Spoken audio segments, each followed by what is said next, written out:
Maruti will be in focus as the auto major has asked 200 of its contract workers to go on indefinite leave as the company has cut down on its diesel engine output at Manesar plant. Well, in order to cut down the cost and rationalize production, the company, because of the sluggish demand, company has taken this move. But if you look at the realizations from the exports have risen after the rupee has depreciated.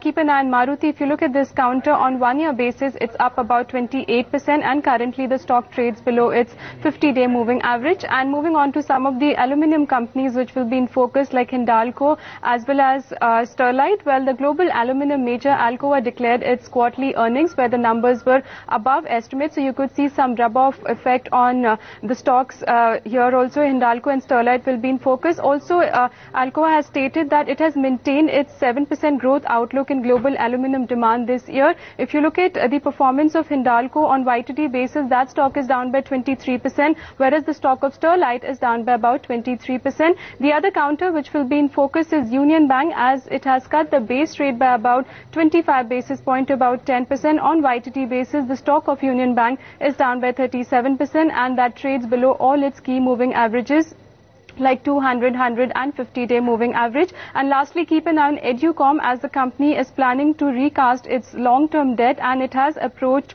some lenders and also CDR Cell. Well, if that happens, the restructuring will solve the liquidity crisis which the company has been facing. If you look at the stock of Educom, that's down by about 75% on YTD basis.